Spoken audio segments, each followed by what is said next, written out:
In this video, we will see overview of SAP MM along with P2P cycle. P2P means procure to pay cycle, or sometime you might heard about the procurement cycle.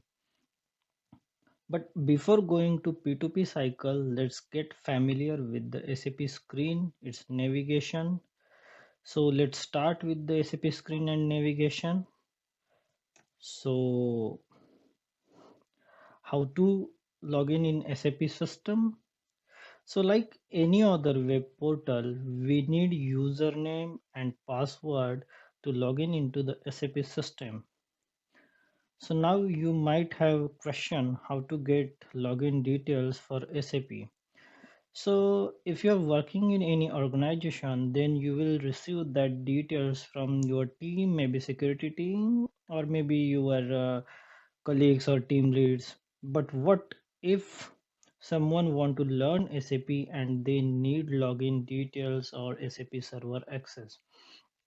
So you may reach out to any institute and you may ask them for SAP server access, and with the help of some institutes or service server access providers, you can get that access.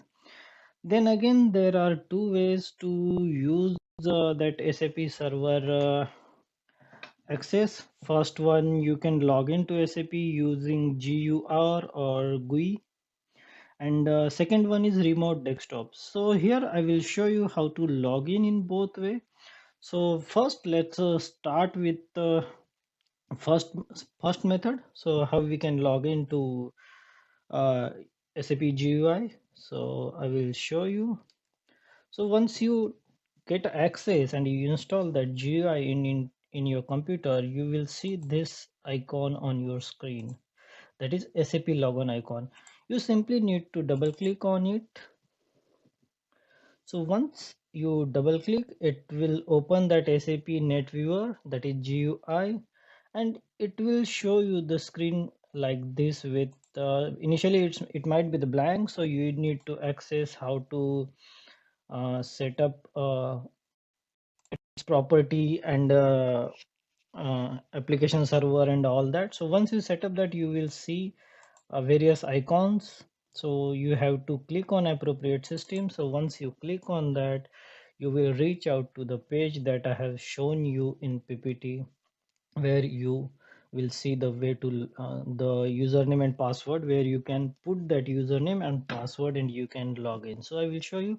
Then you will see here client. So client means just the instant on systems, and you need that to log in. So once I cover that landscape details, you will better understand what is exactly client. Then what language you want to use while login, so you can select different languages here. So EN for English, then you just put your login details and password, and you can log into system. So that's it. Once you log in system, you will see this first page. But now I will show you the second way of login. So I will just close this window, and I will show you other way how to log in into SAP.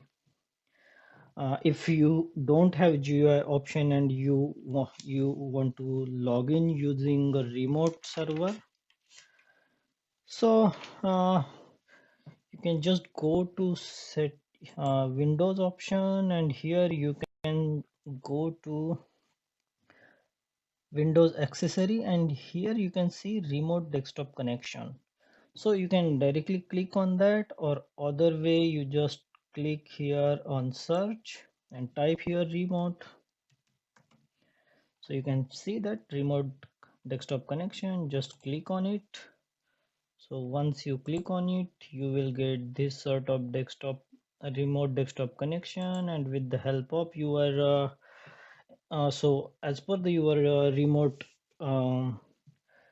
link. So remote desktop has different links. So as per your remote link, you just need to put that link here, then click on show more option, put your username for that remote, and click on connect. So once you click on connect, it will ask you for the password of that remote. So once you put appropriate password, it will allow you to access that remote desktop from your laptop or computer. So it's not that hard. You might have already worked with it. So I'm just telling in case if you don't know how to log in. So it will take time if it's for first time. And here you can see the same SAP logon icon, and you can log in into SAP the way I told you initially. So once you log into SAP, then what next is the overview of SAP and its screen, that is SAP navigation. So there are so many options in SAP. You can see there various tools and command fields and all things. So we will get familiar with this all. So you can see here there is a menu bar. So menu bar is the top line where you can see various options. So I will tell you here, and then I will show you in system as well how it is. Then you see here standard bar. So standard bar includes the standard functions like save, page up, page down, search, then various options, and most important here is back, close, exit, all these three. Then you see the title bar. So title bar is this. So whatever page you go or whatever command you run, you will see the what exactly you are doing. That title will appear here. Let's say you are creating purchase order, so you will see here purchase order creation. Then you have application toolbar. So once you are as per the title, what applications you can use from that page, you will see that there. And then most important is command field.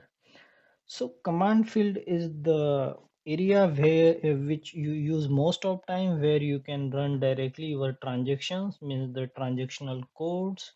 Let's say I want to create purchase order, then I will put just here the code of purchase order, how to create, and it will open that screen. So let's see all this in system. So again, I will log in to the SAP system with my credentials. So yeah, it takes some time to open. So I will go into system.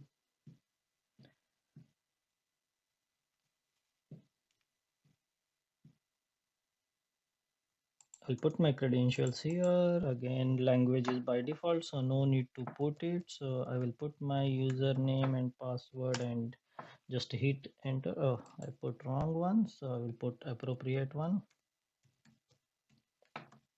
Yeah, that's it. Yeah. Okay, so I was telling you about first menu bar. So in menu bar we have different options like menu. In this menu we have again different options. So whenever, as and when we required all this option, I will tell you all this. Then standard toolbar, as I told you, various options to open new screen. Let's say we can open various 8 screen in one SAP login. So let's say I'm working on something in one screen and I want to same time want to see something on another screen, so I can open using this. Let's say I'm in one screen. Let's say I'm creating purchase order and I'm already utilizing this screen, but still I want to see something else. So I can open new screen here and I can utilize that screen. So same, I can open 8 various sessions same time. So I can run here something different. Let's say I want to check material. So I can go here and check material, whatever material I want to see. So you can open various instances from here. Then if you want to go back, you can just go back. If you want to close that session, you can close from this. If you want to search anything on that page, you can search from here. And then as I told you, title bar. So title bar, it shows what command or what process we are doing here. So it is title bar. It's showing me now create purchase order, but if I go in another screen, it will show me something different. Let's say display material. So accordingly it shows. Then all application toolbar. So according to that application, it shows me different tools. Let's say I can see print preview, I can see message, then check, hold, and different stuff. So we will explore that as and when required, but most important is this command field. Here you, as you might have seen while opening two sessions, I have put some commands here, and that directly divert me to the new screen with that appropriate application. So let's say I want to check something. Let's say I want to go to creating purchase requisition. So I can just put here in command bar that particular command, and I just press enter. It will revert you. It will go to the on that particular page. See, so that's why command bar is most important field, and we use that for most of time. So yeah, that's it. So next we will see about the P2P cycle. So if you have any question regarding this, you can comment in the below comment section. Also, don't forget to subscribe my channel so I can make more and more videos on SAP. Thank you for watching. See you in the next video. Bye for now.